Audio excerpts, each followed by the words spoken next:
Could you sneak your own bucket of popcorn into the theater? Yeah. How would you pull that off? Listener discretion is advised. This podcast contains explicit material that may not be suitable for some individuals.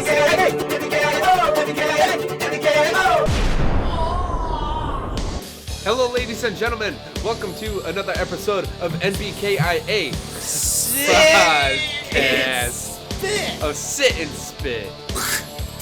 I am one of your hosts, Simon. I'm Ryan. I'm John. If you're new with us, like the video. If you enjoy it, hit the subscribe button if you really enjoyed it. Comment down below what you think we should do next. Also, maybe hit the notification bell. Ring it. You'll be able to see what we upload and when we upload it and what it's about. And today on Sit and Spit, we're going to discuss the movie theater experience. Woo! Love the movie theater. Is it still alive and well? It seems. I mean, if certain movies can still make over $1 billion, I would assume that movie theaters aren't going anywhere anytime soon. You don't think it's going to turn into a more, instead of them releasing it at the theaters, that they're going to do like a at-home on-demand type thing? All streaming? Yeah. And like you pay for it? Possibly. I still think that escape, would you agree, Ryan? Like escaping into this dark room where you silence your phone. There's certain rules of engagement, right? When you step into a movie theater, like, you got to make sure your phone's quiet. You're actually isolated within this experience, this like world they create, which is cool to get lost in a movie that way. Yeah, John, I think you're absolutely right. And I would like to add that what makes movies really interesting, I think it has a lot more to do with shared experience. Than even you watch a movie by yourself, so it's not quite the same. Also, I love the just the size of, just a huge screen. Most people don't have something like that in their house. So that's always going to be part of the movie theater experience, You have big sound, you have a big screen, and it's got more charm, It's kind of like that, got that dazzling quality. Yeah, it's almost like an old friend when you enter one. Yeah. It's like a place that even no matter what the layout, what's going on once you enter that movie theater. You're going to come in, you're going to get your ticket, you're going to move to where concessions are, and then you're going to find which number theater you are. And when you walk into a theater, for the most part, they're all the same. It's the same layout of like there's 2 exits on each side. You can enter those doors, you get in there, and there's seats up high, there's seats up close. Yeah, I remember the first time I went to a theater that had like stadium seating in Florida. Oh, okay. So The Fifth Element. Really? Yeah, I was blown away. I've seen that movie since. It doesn't quite hold up, but like at the time, it was the coolest thing. That was one of your favorite movies for a long time too. Yeah, probably it's up there. Yeah, it's definitely. Before we get too far along, though, I'd say on the contrary of the shared experience, because I feel like other people in the room can actually ruin your experience with the movie. Oh, okay. Yeah. That's a good little devil's advocate there. Yeah. I went to see that movie, The Strangers. I think it's got Liv Tyler in it. Yeah, they're like based on a true story. And there was a guy in the same row that would jump every time there was a scare. This guy would jump and just like move the whole row of seats. That did kind of detract from the experience. I remember 8 Mile and an Eminem sex scene. Yeah, for some reason I was a kid. I thought the front row was the coolest place to be. You always got to be in the front row. But you can't even really see everything. Yeah, it's like too absurd. Big. Your neck, you've got constant neck pain from leaning back until you're on the person's lap behind you trying to fucking see something. Yeah, they need to make theater seats better. Further a little bit more comfortable, I think. Yeah, it depends. Well, you got that shared armrest. Yeah, well, nobody cares for that. Yeah, what they need to do is have the movie theater where you climb inside of a pod and you have the TV screen that like goes all the way around you with surround sound, so you're kind of in your own inclusive environment. Also with other people though, so you can kind of hear them a little bit, but it doesn't detract. But the screen's not big. It could be big, but it's not big enough. It can be for a theater experience. If you're like that's why the drive-in screen is so much larger, because We have the theater experience. Think about like televisions now. They're trying to bring a theater quality screen into your house. That's why it's flat. That's why they're trying to they're giving you the cinema in your home. So the only thing that you can do is get the biggest flat screen that you can. But then it's still not as big as a movie theater screen. And then you go to a drive-in, if you have one and you're fortunate enough to have one around. We have one of the last ones that's like known. And so you go there, and the screen's fucking enormous. Yeah, so huge. There used to be a theater or drive-in theaters in every town in America. Oh, absolutely. I think there's only like 3,000 drive-ins left in the whole country, something like that. I only know of a couple of them. I only know of a 49er. Yeah. Yeah. Good old 49er good old drive-in. Mosquitoes eat your ass up out there. I haven't been to that drive-in in probably about 10 years, too. Yeah. Like, I think the last movie I saw was, the double feature was something in Hulk. Okay. So it was like, 2008 or whatever? Like the Eric Incredible Hulk or the Hulk? The whatever one has a guy that is in it now. He wasn't in a solo Hulk Mark Ruffalo hasn't been in it. No, his first one was Avengers. I think you might be thinking of, either Eric Bana, who was in the Ang Lee directed Hulk movie. Right. And then there was... Incredible Hulk. Yeah, from American History X. Why his name? Edward Norton. Norton. Yeah, he plays Hulk as well. Yeah. So the movie theater experience. When you get popcorn, do you put salt and butter? No. I just put the butter. Put the straw down the middle of it, pump the butter at the bottom, so you got a nice pool of butter. Heavy butter guy.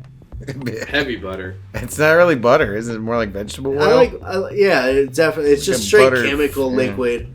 Liquid chemicals just on your butter flavored oil.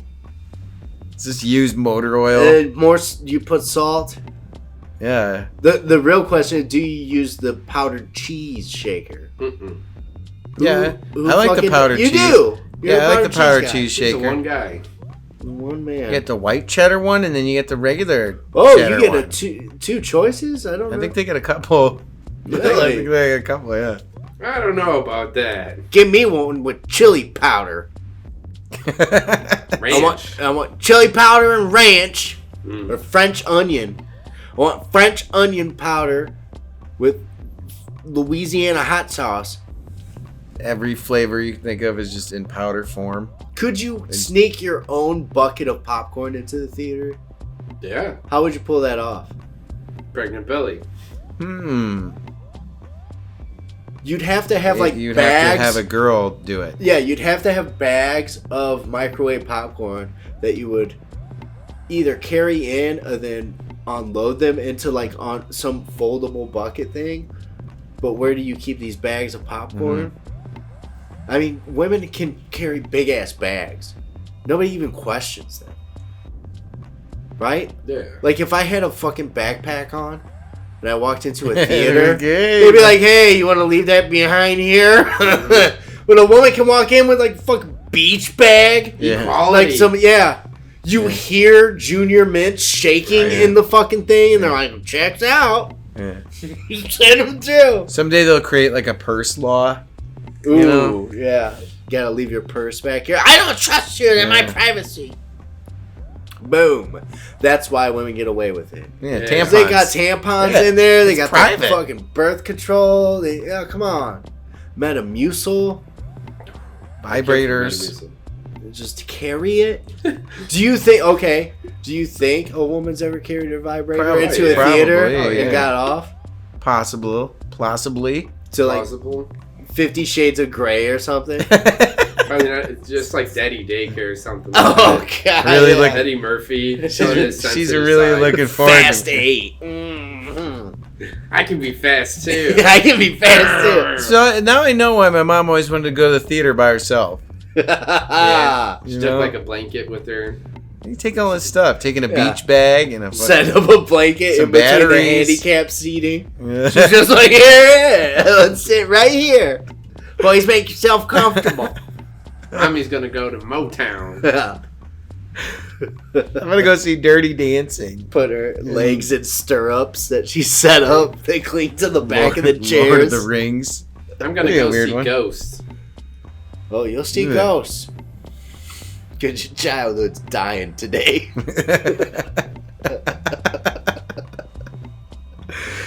The popcorn trick, right? It's just foolish. Wait, Oh, you you could- cut the if you hole? could- if Cut you the could- hole in the bottom of The the popcorn, hole put at your the penis. bottom of a popcorn Yeah, this is bucket, you absurd. put your penis in it. Yeah, come on. And by the time she gets to the bottom, Come on. she touches your penis. Your Yeah. dick hole's gonna be burning from the salt. Oh, Like, you would be so uncomfortable. it's gonna be red. It's Yeah. gonna be like it's gonna even be hard. How long do you have to keep You couldn't- hard? yeah. Like as she's eating, she's gonna get full, sit it, not even want to touch it anymore. You're still like she's trying to set the bucket down on the ground so it's no longer on your lap. You're like dick's going with it. You're like yeah, I'll just hang on to it, but I want to hold your hand and kind of cuddle. Oh, that's cool. Just trying to aim the bucket more at her while she's talking. Right? Imagine, too, if she, like, starts rubbing it with her hand that she was eating the popcorn with. Because then it's got salt on her hand, salt on your dick. Butter, I don't know. It'd be like just cheese powder, micro tears. micro tears all day on your penis. Yeah. The kernels alone, all the seeds at the bottom, Uh-huh. you could get a seed in your urethra and fuck your dick up. Or you could shoot it out like a little pistol. You're like, pew! Yeah.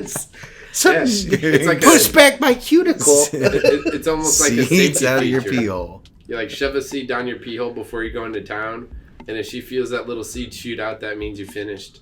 No, you just put one in there and then you go to a bonfire and then you're like, I'll pee this out. And when you shoot in there, it makes a little pop, like popcorn. Yes. They're like, damn, what's that guy doing? Yeah. Cool trick. Yeah, cool trick. The more seeds you could fit in there, you'd be like, pop, pop, pop, pop, pop, pop, pop, pop. Yeah. Dick I popcorn. just Rapid imagine that fire, they're dropping dick corn. Why are they red? There's just like blood Ugh. dripping. Yeah. I have no idea. You should eat more popcorn, though. Please. Eat it all the way to the bottom. Okay, well, you can't even do it anymore, the popcorn trick, because they give you the bag. You know, The only way to ensure that a woman is going to touch your penis doing the popcorn trick is not to get the tub. If you get the tub, you have already too much popcorn. Would take her the entire movie and going home. You'd have to wear that popcorn fucking thing around your dick while you're driving back home. Like, hey, baby, you want some popcorn? She's like, oh, maybe tomorrow. So but you I'll have to get a medium. Or a small. make small. Depending on, to ensure that this is actually going to unfurl itself in the way that you prefer it would. Have you ever done the straw down the dick with the drink on your lap trick? Oh, God. I don't think that's a trick. Yeah. I think that's just some form of Vietnamese torture. Yeah. I love the movie theater experience, and I don't really go all that often, but when I do go, it's kind of a special thing. The last time I had a really satisfying movie theater experience was probably Logan. Went to see that. Wolverine movie? Yeah, and I was blown away. I thought it was fantastic. It was definitely worth it. But I've seen a Fast and the Furious movie and had fun too. Even though those kind of suck, it was still fun to go. Yeah. So that's my 2 cents. Yeah. Nice. What about your last thought? I feel, it's much like a concert. Like, I'll see a band that I don't particularly care for or haven't heard them, but the experience of the concert makes me like them. Because I'm like, oh, wow, look at how they entertain people. Look at what they're doing. Now, when I hear their studio tracks, it's, that's where I find out if I really like them or not. But the experience is what makes it. And I feel like the movie theater does that as well. Like, I could see a bad movie in a theater, but still something about that experience makes it stand out and makes it memorable. Yeah. Well, yeah. Yeah. There's always that cool feeling when you walk out. Yeah. It's You're just like, like, I hey, just saw a turd. Oh, I just yeah. saw something. I just saw something. Do you guys remember the actual legitimate midnight releases And when you'd have like that really fresh morning air hit you. I like fresh morning air. Yeah. Hey, it's like revitalizing. You just feel awakened. Yeah, rejuvenated. Yeah. What movies have you seen more than once in the theater? I saw Sin City a couple times. Yep, Sin City a couple times. And it's Spider-Man movie. Don't know why. Years ago, and I think that first Spider-Man came out. Saw that a couple times. Okay. I really don't think I've ever seen a movie twice. No? In the theaters. It's weird. Some movies are good enough to go back. A movie that I'm happy that I saw in the theater when it was re-released with all the director's cut was The Exorcist. Oh, okay, yeah. I wasn't there to see it in the theater. Yeah. But it's one of my favorite horror movies, and I think I was like 17 or something. And to be able to go and see the movie, I was just like, this sounds is cool. Awesome. Yeah, that sounds awesome. This is incredible with the crab walk down the stairs and all that. Yeah, I mean, I've seen The Exorcist countless times. I'd still go see it in the theater. Yeah. If they did a re-release. I've always thought it would be cool to buy a theater and just show, get the rights, show Texas Chainsaw Massacre and I Spit on Your Grave, the originals, there's your double feature. Try and turn on a young audience because have cheap tickets. Could do almost like a Rocky Horror Picture Show kind of thing where there's interaction. Yeah. With the movie or people dressed up. A couple snuff films. Yeah. Get Pee Wee Herman over there to yank it in the crowd. Paul Rubens? Yeah, Paul Rubens. Do you know he got arrested for that? Yeah, of course we know. I didn't know. And he was doing it in a porno movie. They tried to make it sound like he was in a theater. He was in a porno theater. Yeah. Of course he's fucking yanking it. Like, Jesus Christ. Duh. Yeah. They try to be like, hey, let's put a spin on it and make him look like he's a pedo. He's not a pedo. He was yanking it in a fucking porno theater. He went through enough. The fucking guy is an incredible actor. Blow alone with Johnny Depp in him. And he's the dude that hooks him up with drugs. Blow. Yeah, Paul Rubens is good in Blow. He's fucking good he's a great fucking actor. Buffy the Vampire Slayer movie. Pee-wee's Big Adventure. Yeah, I mean Pee-wee, but it's a Tim Burton movie, I think. Mystery Men. There's a bunch of shit he's in. He's in Mystery Men? Yeah. Didn't know that. He's badass. That Paul Rubens. He's a badass. Wow. Sit and spit. Sit and spit. Thanks for stopping, guy. Thanks for stopping, guys. Thanks for stopping by, guys and gals and other preferred pronouns. I'm one of your hosts, Simon. John. This has been the NBKIA Sit and Spit podcast. I'm Ryan. I'm Simon. I'm John. Thanks for stopping, guy. Thanks for stopping, guy. You're welcome. Later. Hey. Eat it all the way to the bottom.